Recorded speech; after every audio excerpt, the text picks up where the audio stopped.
بسم الله الرحمن الرحيم قل أعوذ برب الفلق من شر ما خلق ومن شر غاسق إذا وقب ومن شر النفاثات في العقد ومن شر حاسد إذا حسد بسم الله الرحمن الرحيم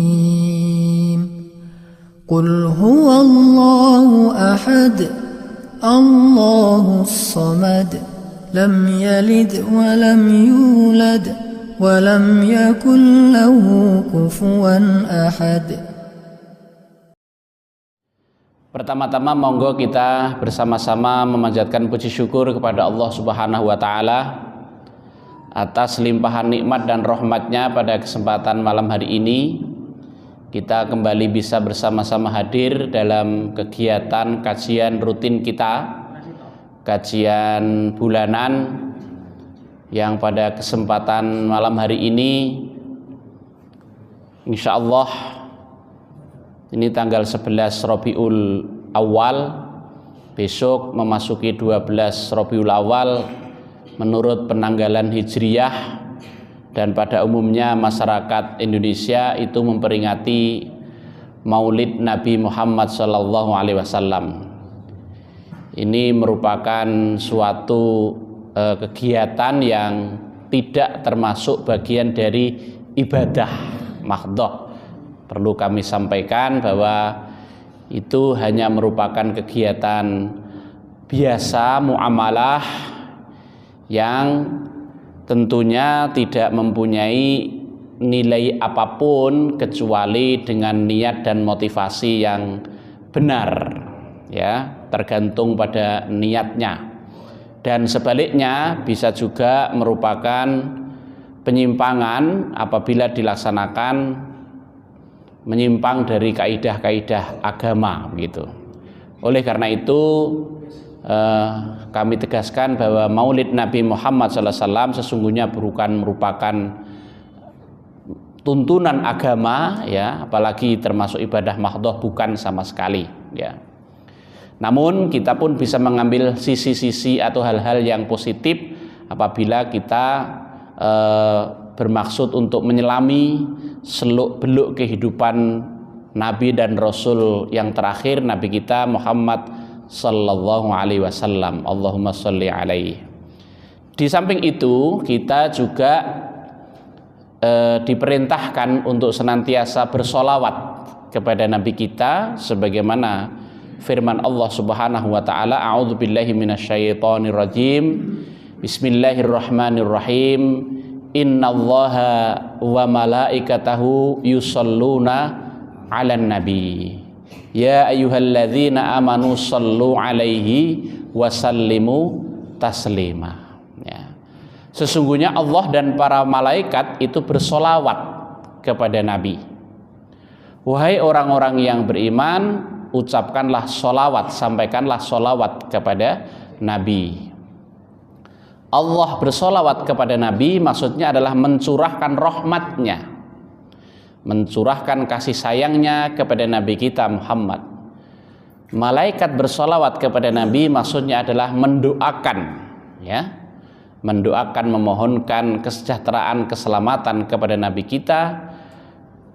Kita orang-orang mukmin diperintahkan pula untuk menyampaikan sholawat kepada Rasul kita, ya. Dan sholawat yang kita ucapkan kepada Nabi kita Muhammad SAW akan berbalas 10 kali kebaikan yang akan kita peroleh. Oleh karena itu sekali lagi mari kita sering memperbanyak mengucapkan sholawat kepada Nabi kita. Di samping juga di setiap sholat tentu kita juga mengucapkan sholawat ketika membaca doa tasyahud. Bunyi sholawat yang sering kali kita kenal dan itu sebagaimana yang kita baca di dalam sholat kita adalah Allahumma sholli ala Muhammad wa ala ali Muhammad, ya. Ya Allah, limpahkanlah keselamatan, kesejahteraan kepada Muhammad dan kepada keluarga Muhammad, gitu. Kama shallaita ala Ibrahim wa ala ali Ibrahim, sebagaimana telah engkau limpahkan keselamatan, kesejahteraan kepada Ibrahim dan kepada keluarga Nabi Ibrahim. Nah, dalam sholawat ini ya, kita menyampaikan sholawat itu kepada Nabi dan kepada keluarga beliau, ya, kepada Nabi dan kepada keluarga beliau. Nah, makanya pada kesempatan yang sangat baik ini kita mengenal terlebih dahulu keluarga Nabi Muhammad itu siapa saja, gitu, ya, agar kita juga bisa menyelami ya kehidupan berkeluarga beliau, dan keluarga ini merupakan basis seseorang membangun hubungan sosial yang baik, ya. Kalau keluarganya baik, insya Allah dalam kehidupan bermasyarakat, ya, bahkan dalam skup yang lebih luas lagi, berbangsa dan bernegara, insya Allah juga akan baik, ya. Jadi kebaikan tatanan masyarakat, bahkan tata kelola berbangsa dan bernegara itu dimulai dari susunan yang paling kecil, masyarakat yang paling kecil, yaitu adalah keluarga, ya. Kita berusaha untuk bisa menciptakan bahwa keluarga kita adalah surga kita, yaitu baiti jannati, keluargaku adalah surgaku, gitu. Nah, oleh karena itu mari kita bersama-sama mengenal keluarga Nabi Muhammad yang kita selalu ucapkan salam dan sholawat kepada beliau. Pertama, Bapak Ibu, para jamaah yang dirahmati Allah Subhanahu wa Ta'ala, kita mulai menyelami kehidupan Rasul itu dari kelahirannya, ya, dari kelahirannya dulu. Seperti yang sering kali kita baca, ya, di dalam kisah-kisah sirah ataupun sejarah, bahwa beliau itu lahir dalam keadaan sudah yatim, ya, karena ketika beliau lahir itu ayahnya sudah wafat terlebih dahulu, ya, yaitu yang bernama Abdullah bin Abdul Muthalib, ya, Abdullah bin Abdul Muthalib, ya. Jadi sudah wafat dulu. Oleh karena itu di dalam firman Allah surat Ad-Duha itu kan Allah menegaskan, ya, A'udzubillahi minasyaitonirrajim, alam yajidka yatimang fa'awa. Bukankah Allah itu mendapatimu dalam keadaan yatim, ya, lalu dia melindungimu. Yaitu karena ketika beliau lahir itu sudah dalam keadaan ya yatim, gitu, ya. Jadi ayahnya yang bernama Abdullah bin Abdul Muthalib itu sudah wafat terlebih dahulu. Kakeknya bernama Abdul Muthalib, gitu. Sedangkan ibundanya adalah bernama Aminah, ya, Aminah. Sehingga setelah beliau Rasulullah lahir, waktu itu terjadi huru-hara, ya, di Mekah itu terjadi penyerangan Ka'bah oleh pasukan yang mengendarai gajah, ya, yang itu kemudian dilukiskan oleh Allah di dalam surat secara khusus, yaitu surat Al-Fil, surat yang mengisahkan tentang tentara bergajah. Alam taro kaifa fa'ala rabbuka bi ashabil fil. Tidakkah kamu perhatikan bagaimana Tuhanmu itu berbuat terhadap pasukan bergajah itu, gitu. Singkat cerita, Abdul Muthalib yang waktu itu menjadi penjaga Ka'bah, ya, menjadi corok kita begitu juru kunci, ya, juru kunci engkang mbau reksa, ya, maksudnya yang menjaga, gitu. Itu memasrahkan urusan itu kepada Allah Subhanahu wa taala, bertawakal kepada Allah. Dan kemudian Allah lah yang kemudian menghancurkan mereka.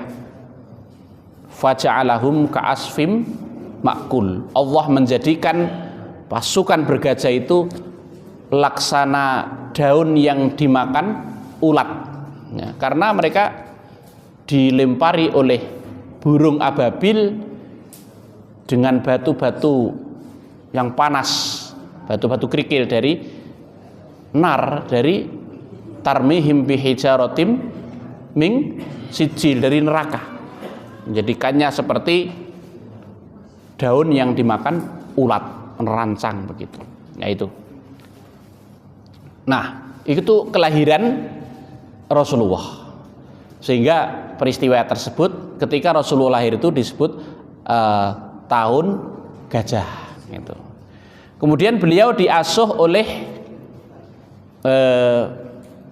ibundanya yang bernama Aminah itu, ya. Tetapi itu pun juga tidak berlangsung lama. Pada usia 6 tahun ibundanya wafat, ya. Jadilah Rasulullah yatim piatu, tidak mempunyai ayah dan tidak mempunyai ibu. Padahal usia 6 tahun tentunya masih sangat membutuhkan kasih sayang seorang ibu dan ayah juga mestinya begitu. Tapi itulah yang terjadi. Kemudian setelah itu beliau diasuh oleh kakeknya Abdul Muthalib dengan penuh kasih sayang. Tetapi itu pun juga tidak berlangsung lama, ya, tidak berlangsung lama, ya, hanya 2 tahun, karena usia 8 tahun Rasulullah juga ditinggal wafat oleh kakeknya tersebut.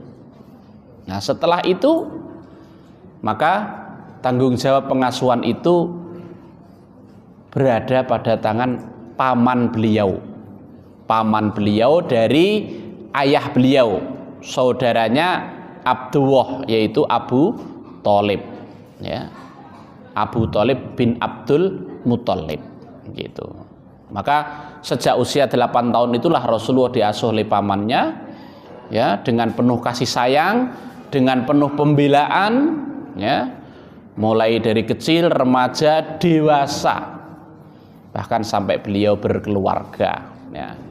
Beliau ditempa dengan akhlak yang baik, ya, bahkan karena ingin menjaga, ya, adab yang baik itu, beliau sampai pernah kemudian disusukan kepada ibu susuan yang namanya Halimah As-Sa'diyah, ya. Jadi di suatu tempat yang pinggiran kota Mekah, jadi bukan di pusat kota, yang dengan tata krama adab sopan santun yang masih lebih bagus begitu, disusukan kepada Halimatus Sa'diyah gitu. Lalu kemudian kembali diasuh oleh paman beliau Abu Thalib. Rasulullah kecil tumbuh menjadi pribadi yang baik, ya, senantiasa menjaga adab-adab, akhlak, dan kemudian tumbuh dikenal sebagai seseorang yang tidak pernah berdusta, selalu berkata jujur, apa yang dikatakan itulah yang sebenarnya terjadi. Sehingga oleh karena itu beliau dijuluki oleh kaumnya dengan sebutan Al-Amin, orang yang dapat dipercaya, karena apa yang diucapkan itulah yang sebenarnya terjadi. Beliau tidak pernah berkata dusta, yaitu itu pada saat usia beliau masih muda begitu. Nah, kemudian juga diajak dalam suatu bisnis perniagaan, berjual beli oleh pamannya sampai ke negeri yang jauh, negeri Syam waktu itu, ya. Syam itu kalau sekarang ya Suriah, ya. Suriah, tapi dulu itu yang disebut Syam itu adalah ya Suriah, kemudian Palestina, termasuk juga adalah Lebanon. Itu seluruhnya disebut negeri Syam. Tapi kalau sekarang negeri itu Suriah, itu Syria ya gitu. Nah, jadi itu perjalanan beliau. Lalu dalam perjalanan itulah beliau berinteraksi atau berkenalan dengan seorang wanita yang saudagar kaya, wanita yang kaya raya. Cara mriki ngoten nggih, daukeh. Daukeh niku napa? Bos utawi juragan ngoten nggih, juragan. Hartanya banyak. Seorang wanita mulia namanya Khadijah binti Khuwailid, ya. Seorang janda yang hartanya banyak. Dalam proses berinteraksi itulah Khadijah ini terpesona dengan akhlak beliau, begitu. Lalu kemudian menikah, ya. Pada saat itu usia Rasulullah adalah 25 tahun. Lalu kemudian Khadijah berusia 40 tahun. Berarti selisih 15 tahun, ya. Jadi sebetulnya tidak apa-apa menikah dengan janda atau duda, itu tidak masalah, begitu. Engkau masih gadis atau sudah janda, gitu kan, ada itu. Memangnya kenapa kok tanyakan begitu, ya? Jadi yang terpenting itu adalah akhlaknya, ya. Akhlaknya itu yang akan menjamin kebaikan atau keharmonisan sebuah rumah tangga. Yang penting akhlaknya. Janda atau gadis, duda atau jejaka tidak masalah, begitu. Nah, ini profil Khadijah ini lengkap. Beliau seorang yang wanita yang mulia, jadi wanita terhormat. Ya, lalu kemudian kaya raya. Nah, singkat cerita lalu kemudian beliau menikah dan inilah istri pertama beliau, ya, istri pertama Rasulullah. Selain itu yang Bapak Ibu ketahui, istri Rasulullah siapa lagi? Pak Roto, kinten-kinten sinten malih istri Rasulullah itu? Selain Khadijah, ya, Aisyah, gitu. Selain itu siapa lagi Bapak Ibu? Sinten? Ummu Salamah. Nah, nanti kita cek termasuk atau bukan, kan begitu. Sinten malih.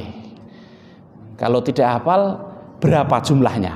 Nah, berapa istri Rasulullah? Kita harus kenal, karena kalau kita mengucapkan sholawat kan Allahumma sholli ala Muhammad wa ala ali Muhammad. Ya Allah, limpahkanlah selamat kesejahteraan kepada Muhammad dan kepada keluarga Muhammad, ya gitu.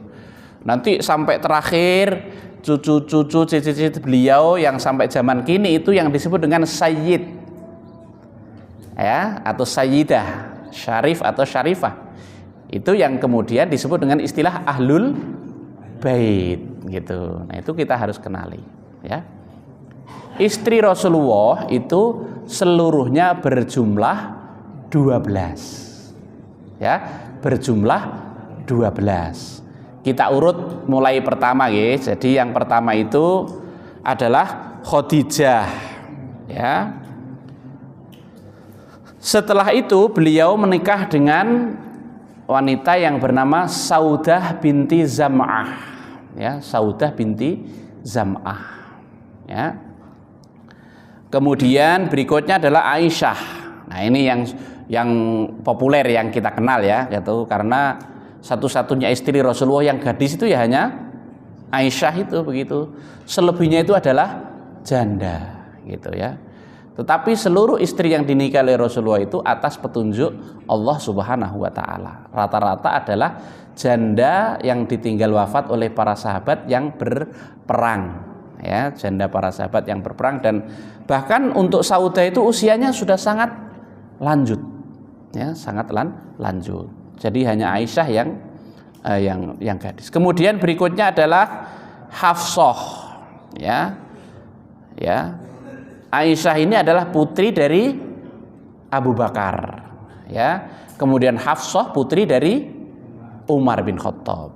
Jadi kedua khalifah yang pertama dalam Islam ini adalah para mertua Rasulullah, ya, Abu Bakar dan Umar. Nah, gitu. Ya. Jadi Hafsah. Kemudian yang berikutnya adalah Zainab. Ya. Zainab Khuzaimah, ya. Itu adalah istri Rasulullah berikutnya. Kemudian Hindi, ya. Lalu kemudian Zainab lagi, tetapi Zainab Jahsy, ya. Kalau Zainab Khuzaimah tadi sudah wafat, kemudian menikah lagi dengan wanita yang bernama Zainab lagi, tapi Zainab binti Jahsy, ya. Kemudian setelah itu Juwairiyah, ya. Lalu berikutnya adalah Mariyah. Ini adalah budak yang dimerdekakan oleh Rasulullah, ya. Kemudian Romlah, lalu kemudian Sofiyah, dan yang terakhir adalah Maimunah. Nah, Maimunah. Jadi itu kedua belas istri Rasulullah SAW, ya.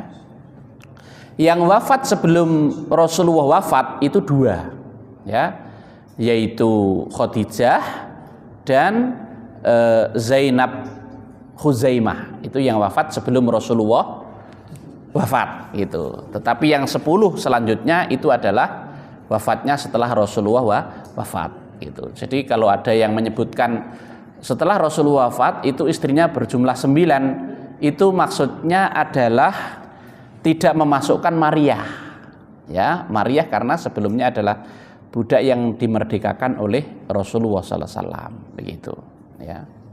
Itu adalah istri-istri beliau, ya. Kemudian kita juga mengenali putra-putri beliau. Perlu kita ketahui bahwa di antara 12 istri beliau itu yang kemudian melahirkan keturunan itu hanya ada 2, yaitu Khadijah dan Maryah, ya. Khadijah itu mempunyai anak bersama Rasulullah itu 6, ya. 6 itu adalah 4 perempuan dan 2 laki-laki, ya. Yang pertama adalah Qasim, laki-laki, ya. Tetapi ini kemudian wafat ketika masih usia anak-anak, ya. Jadi lebih kurang dari 2 tahun sudah wafat. Lalu kemudian Zainab, ya. Kemudian Abdullah, laki-laki lagi. Ini yang bersama Khadijah, itu juga wafat dalam usia anak-anak. Lalu berikutnya adalah Ruqayyah, kemudian Ummi Kulthum, dan yang terakhir adalah Fatimah. Jadi itulah 6 putra putri Rasulullah dari istri pertama beliau, yaitu Khadijah, gitu. Sedangkan yang dengan Maryah itu namanya bernama Ibrahim, itu juga wafat ketika masih usia anak-anak. Sehingga putra putri Rasulullah yang hidup sampai dewasa itu adalah seluruhnya putri, ya, yaitu Zainab, Ruqayyah, Ummi Kulthum, dan Fatimah. Itu Bapak Ibu yang perlu kita ketahui dan kenali bersama-sama, ya. Lalu kemudian cucu beliau itu ada beberapa. Yang pertama yang dari putri beliau yang bernama Zainab. Zainab itu menikah dengan Abul As. Kemudian mempunyai putra namanya Ali dan putri Umamah, ya. Lalu kemudian Ruqayyah ini menikah dengan Utsman bin Affan, ya.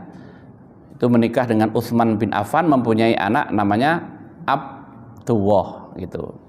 Hanya 1. Lah,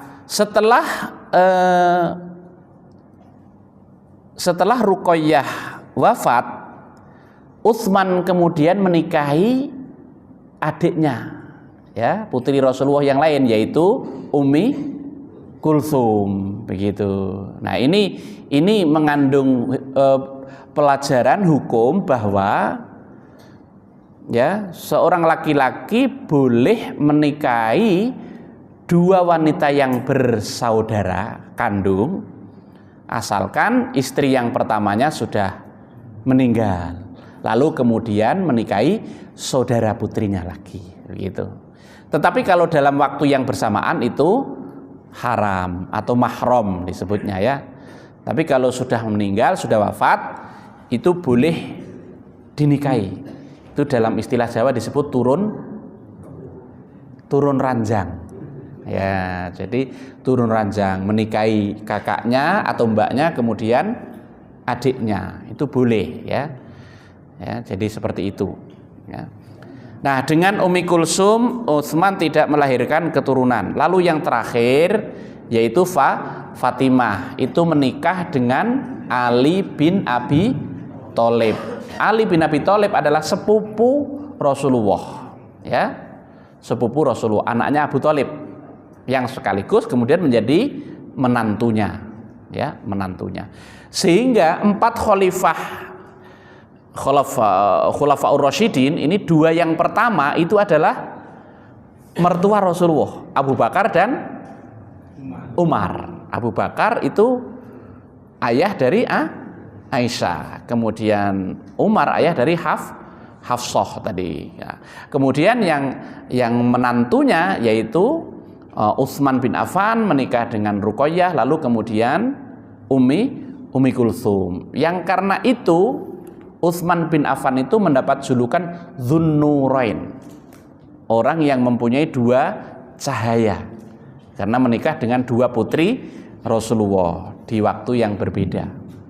Ya, nah, ini khalifah yang ketiga, menantu Rasulullah. Kemudian menantu yang keempat yaitu Ali bin Abi Thalib, ya, juga menikah dengan putri Rasulullah, Fatimah. Nah, Fatimah dengan Ali inilah yang kemudian mempunyai banyak anak dibandingkan dengan yang lainnya, yaitu beliau mempunyai anak namanya Muhassin.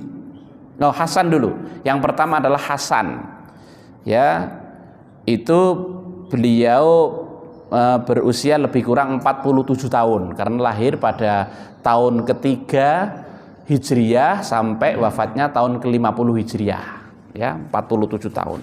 Kemudian yang kedua Husain, ya, 1 tahun setelah kelahiran Hasan itu lahir Husain, wafat pada tahun ke-61, ya, 61 Hijriyah, ya. Lalu kemudian Muhassin ini wafat pada usia anak-anak, ya. Lalu kemudian Zainab. Nah, Zainab putri dari Fatimah dan Ali, ya, ini agak panjang usianya 57 tahun, ya. Kemudian Ummi Kulsum, namanya Ummi Kulsum, ya, seperti putrinya Rasulullah, ini cucunya. Nah, Ummi Kulsum inilah yang kemudian menikah dengan Umar bin Khattab, ya, Umar bin Khattab, lalu kemudian mempunyai anak Zaid, Ruqayyah. Ada dua putra yang beliau lahirkan dari situ, begitu. Jadi itu Bapak Ibu keluarga Rasulullah, ya. Nah, sebetulnya dalam tradisi Arab yang disebut garis keturunan itu dari sang ayah, kan begitu, ya, dari sang ayah. Ya, tetapi di dalam Islam semuanya itu tetap disebut sebagai ahlul bait, ya. Nah, dari putri Rasulullah inilah yang bernama Fatimah, inilah yang kemudian banyak melahirkan keturunan, ya, mulai dari cucu, cicit, napa malih bawah cicit itu, canggah, wareng, udeg-udeg, siwur, ono gedebok barang kok saya kan begitu. Dan macam-macam terus ke bawah sampai zaman sekarang itu yang disebut dengan Sayyid atau Sayyidah, Syarif atau Syarifah. Itu yang disebut dengan ahlul bait, gitu.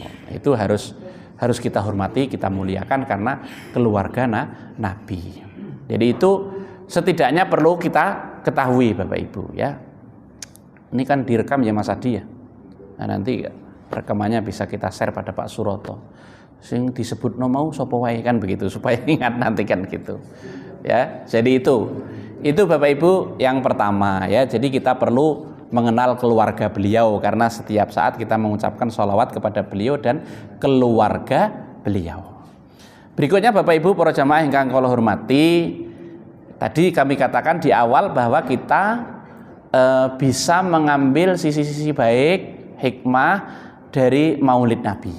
Ya, yang perlu kita hindari adalah hal-hal yang merupakan penyimpangan, kan begitu, yang itu bisa menjurus kepada bid'ah, takhayyul dan khurafat yang menyimpang dari ajaran agama. Itu kita hindari. Jadi misalnya ada keyakinan bahwa kalau memperingati Maulid Nabi itu mempunyai fadilah sekian. Memang ada hadisnya, tapi hadisnya palsu, ya, palsu, tidak benar begitu, ya. Dan tidak boleh kita itu mengkultuskan, ya, Rasulullah Muhammad ya sebagai Rasul yang harus kita muliakan sebagaimana mestinya, sebagaimana perintah Allah dan Rasul sendiri, ya. Tidak boleh kita kultuskan. Seperti yang terjadi pada kaum Nasrani yang kemudian mengkultuskan Isa lalu menganggapnya sebagai anak Tuhan. Itu tidak boleh. Itu sudah menyangkut penyimpangan akidah. Nah, Maulid itu juga jangan sampai mengarah menjurus ke sana, ya. Nah, kita bisa mengambil sisi manfaat dari Maulid itu yang pertama, ya, untuk meningkatkan kecintaan kita kepada Rasulullah Muhammad SAW. Dan kecintaan kita kepada Rasulullah itu bagian dari keimanan, ya, bagian dari keimanan kepada beliau. Kalau kita tidak mencintai Rasulullah, belum dikatakan beriman, ya. Sebagaimana dalam sebuah hadis yang disampaikan oleh beliau, la yu'minu ahadukum hatta akuna ahabba ilaihi min walidihi wa waladihi wan nasi ajmain, ya. Tidak dikatakan beriman salah seorang di antara kalian, ya, sehingga aku lebih dicintai daripada ayahnya, daripada anaknya, dan dari semua manusia, gitu, ya. Jadi Rasulullah adalah merupakan orang yang paling kita cintai di dunia ini, ya, gitu, ya. Selain tentu kepada Allah sebagai Tuhan kita, manusia, ya, yang harus kita cintai di dunia ini adalah Rasulullah, ya. Jadi karena beliau bersabda seperti itu, jadi tidak sempurna iman seseorang di antara kalian hingga aku, kata Rasulullah, lebih dicintai daripada ayahnya, ya, ayahnya termasuk ibunya tentunya, kan begitu, daripada anaknya, dari semua manusia, gitu. Hal ini bukan berarti kita tidak mencintai ayah ibu kita, tidak berarti tidak mencintai anak kita, bukan begitu. Tapi kecintaan kita kepada Rasulullah di atas itu semua. Nah, ini seperti yang pernah dicontohkan oleh seorang sahabat namanya Mus'ab bin Umair. Mus'ab bin Umair niki Bapak Ibu pemuda yang sangat tampan dan selalu berpenampilan nopo nggih, klimis nggih, necis, ya, necis begitu. Jadi selalu berdandan dengan rapi, ganteng begitu. Tidak ada gadis yang tidak tertarik kepadanya, gitu, ya. Itu Mus'ab bin Umair, gitu. Sangat disayangi dan dicintai oleh ibunya, gitu. Nah, tetapi ketika beliau sudah mendapatkan hidayah, ya, masuk Islam, mengucapkan 2 kalimat syahadat, itulah masalahnya datang, kayak gitu. Masalah mulai timbul. Hal itu ditentang habis-habisan oleh ibunya, ya. Tidak boleh anaknya itu mengikuti agama Nabi Muhammad, gitu. Dia memerintahkan supaya anaknya ini meninggalkan agama baru itu, kembali ke agama nenek moyangnya, kan gitu. Jadi itu tantangan pertama dan terberat Mus'ab bin Umair. Tetapi karena begitu kuatnya hidayah itu yang sudah merasuk ke dalam jiwa raga Mus'ab bin Umair, hal itu tidak kemudian membuatnya surut, ya. Beliau mengatakan kepada ibunya, aku tetap menghormati ibu, orang yang paling aku cintai, tetapi keimanan ini sudah terpatri kuat di dalam diriku. Makin marah ibunya. Begitu mendapatkan ucapan seperti itu, ibunya bersumpah, aku tidak akan makan, mogok makan sampai mati atau engkau akan meninggalkan agamamu ini. Begitu. Ya, serba bingung ini. Satu sisi Mus'ab ini sangat menghormati ibunya, ya. Dan sejak saat itu maka segala kemewahan hidup itu tidak lagi diberikan oleh ibunya. Ya, ini kan dari keluarga yang kaya raya terpandang, fasilitas semuanya di stop, ya, di stop karena beda keyakinan itu, beda agama itu. Ya, jadi kalau ada zaman sekarang orang karena beda agama lalu kemudian mendapatkan konsekuensi biasa, dulu juga sudah terjadi seperti itu. Ya. Bingung. Lalu kemudian beliau mengatakan, ibu, seandainya ibu mempunyai nyawa 100, lalu kemudian satu persatu keluar, itu tidak akan membuatku kemudian meninggalkan agama ini. Ya gitu. Tetapi aku akan tetap memperlakukan ibu dengan sebaik-baiknya. Inilah yang kemudian melahirkan firman Allah, menyebabkan turunnya firman Allah di dalam surat Luqman itu, wa in jahadaka ala an tusyrika bi ma laisa laka bihi ilmun fala tutihuma. Ya, jika kedua ayah ibumu, kedua orang tuamu itu mengajakmu untuk menyekutukan aku dengan sesuatu yang kamu tidak ada ilmu tentang itu, mengajakmu musyrik, gitu, maka jangan kamu taati keduanya. Ya, mengajak murtad jangan, begitu. Wa shahibhuma fid dunya ma'rufa, tetapi pergaulilah mereka dalam hal keduniaan secara baik. Jadi tidak masalah beda keyakinan, tidak kemudian menjadikan kita bermusuhan, tidak. Mus'ab bin Umair adalah contoh dari itu semua, ya. Karena beliau itu tadi menjadikan Rasul orang yang paling dicintai, ya, paling dicintai, sehingga kemudian itu berhubungan dengan keimanan. Kan tadi Rasulullah mengatakan la yu'minu, tidak beriman seseorang kalau belum menjadikan aku Rasul ini orang yang paling dicintai daripada ayahnya, daripada anaknya, dan semua manusia. Nah, sehingga kecintaan kita kepada Rasul itu bagian dari keimanan. Ini hadis. Kemudian yang kedua, Allah Subhanahu wa taala juga menjelaskan di dalam firman-Nya, "Qul in kuntum tuhibbunallah fattabi'uni." Katakanlah, jika kalian tuh mencintai Allah, maka ikutilah aku. Jadi kecintaan kita kepada Rasulullah itu dalam pengertian kita mengikuti beliau. Ini yang kemudian kita sebut dengan ittiba, ya, mengikuti beliau, mengikuti ajaran-ajaran beliau, ya. Nah, kalau sudah seperti itu, yuhibbukumullah, pasti Allah akan mencintaimu. Wa yaghfir lakum dzunubakum, lalu kemudian Allah juga akan mengampuni dosa-dosamu, gitu. Jadi kalau Allah sudah mencintai kita, maka Dia juga akan mengampuni dosa-dosa kita. Dan siapa yang tidak membutuhkan ampunan dari Allah? Karena tidak ada seorang pun yang tidak berdosa, ya, kecuali Rasul yang dijaga oleh Allah Subhanahu wa taala. Jadi karena itu Bapak Ibu, yang pertama hikmah dari kita memperingati Maulid ini supaya kita mencintai Rasulullah. Ya, dengan mencintai maka kita akan mengikutinya. Ya, dengan mengikutinya maka kita akan dicintai oleh Allah Subhanahu wa taala. Kita akan diampuni dosa-dosa kita oleh Allah Subhanahu wa taala. Ya, nomor setunggal.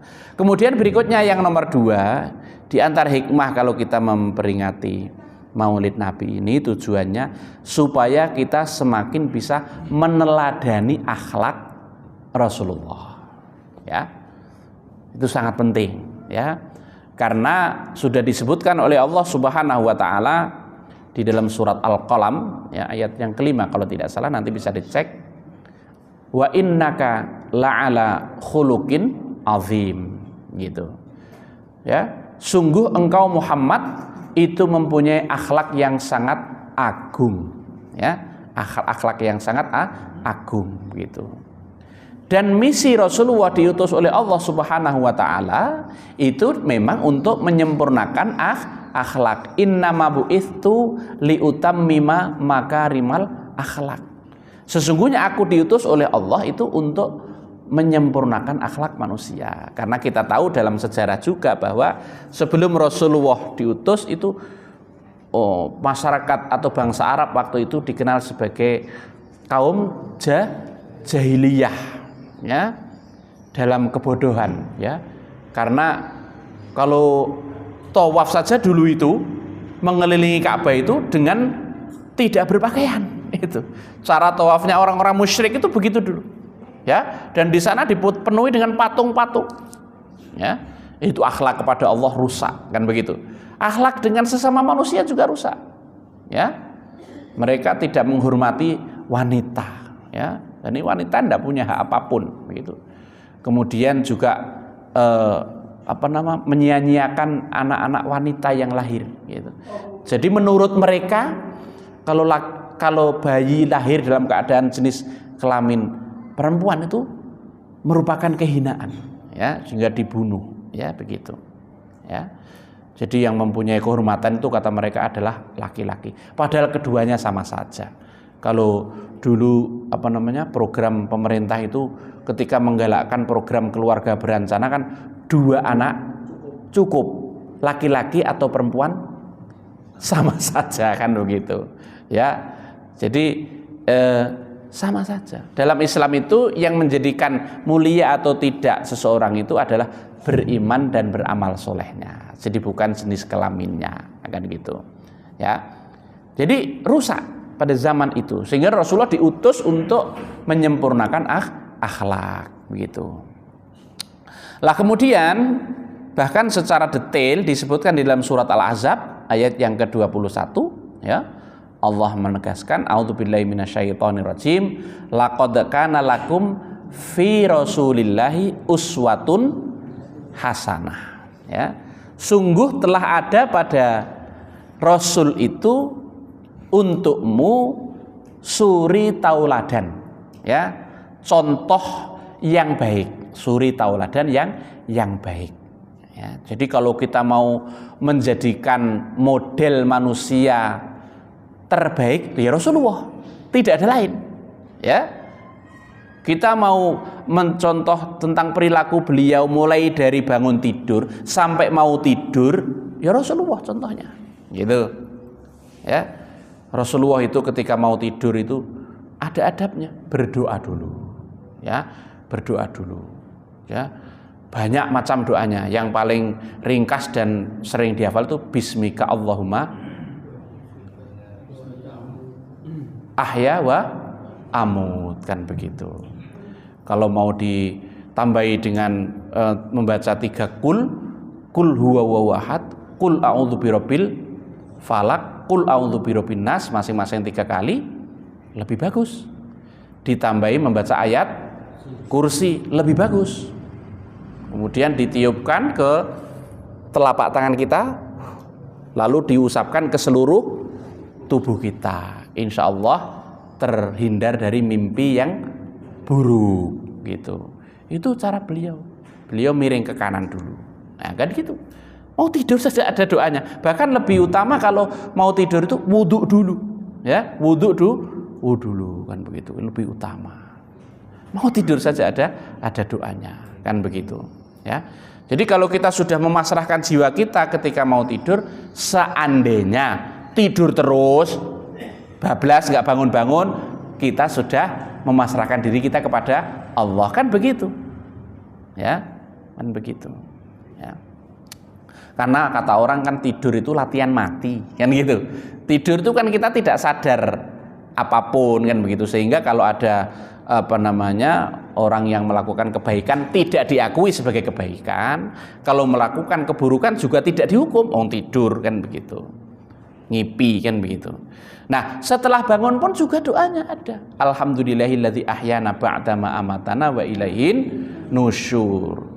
Ya, segala puji bagi Allah yang menghidupkan aku setelah mematikan aku. Ya. dan kepadanya lah tempat kembali. Ya, nanti setelah itu apalagi semua dicontohkan oleh Rasulullah SAW. Kalau beliau berpakaian itu mulai dari kanan dulu, sisi kanan. Beliau bersisir dari sisi kanan, baru kemudian yang kiri.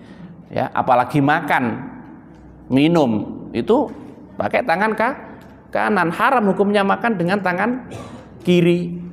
Itu ada hadisnya Bapak Ibu. Ya, saniki nek umpami dahar gorengan kali lombok terus pundi ngoten niku? Tangan kiri. Jadi kanannya memegang tempe goreng, kirinya memegang lombok. Ngoten biasanya nggih? Tidak boleh, Pak. Jadi harus dua-duanya dimakan dengan tangan kanan. Nanti lomboknya dipegang tangan kiri, tapi ketika makan pakai tangan kanan. Begitu. Kesuwen. Ya. Minum botol. Ada yang kadang-kadang dibuka tutupnya lalu minum dengan tangan kiri. Wonten ngoten niku kadang-kadang. Wonten kan gitu. Mas Adi, pisangnya sudah dimakan? Ada yang belum? Ada yang belum. Coba contoh saja kan begitu. Ini contoh kan gitu. Kadang makan pisang begini Bapak Ibu. Nah, ngeten dikupas toh. Ngeten terus. Lah ngeten. Niku mboten pareng, Pak. Jadi harus pakai tangan kanan. Selama tangan kanan berfungsi dengan baik. Nah, kecuali nek tangan kanane pun mboten fungsi. Sakit. Umpami mawon, mohon maaf, stroke. Umpami niku nggih tidak bisa digerakkan. Ngeten mawon. Nggih, terpaksa tangan kiri. Ngoten apa?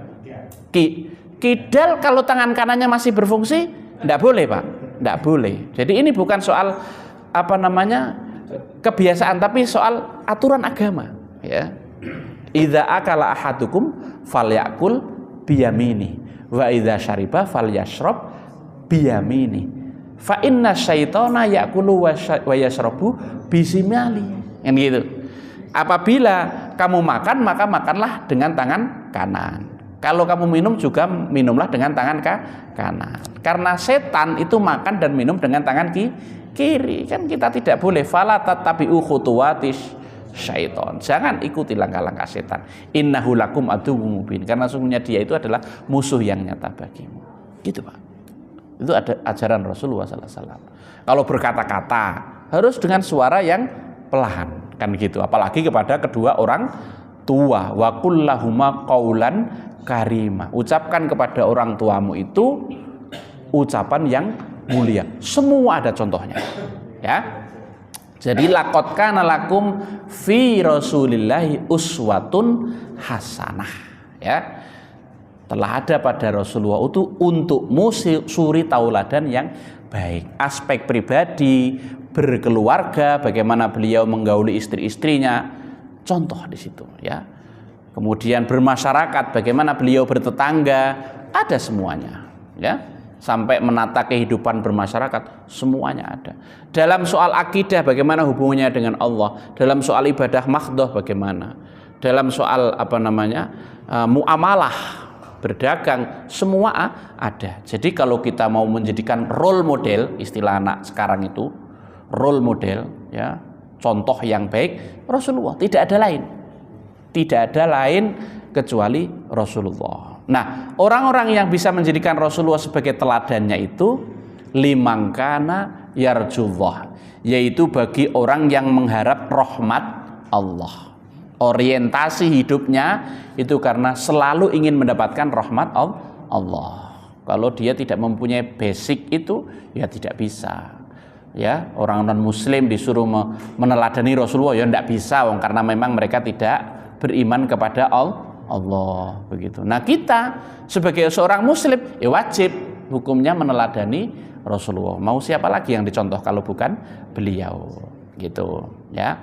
Kemudian yang berikutnya, ya, wal yaumal akhir, dan berharap ridha Allah di hari akhir, beriman adanya hari akhirat. Ini selalu sering kita baca bergandengan, iman kepada Allah dan iman kepada hari akhir, supaya kita diingatkan Bapak Ibu bahwa hidup itu bukan hanya di dunia ini tapi juga di akhirat, supaya kita tidak disorientasi salah tujuan, bahwa hidup itu yang sebenarnya justru di akhirat. Kalau di dunia ini kan kita beramal, lalu beramal.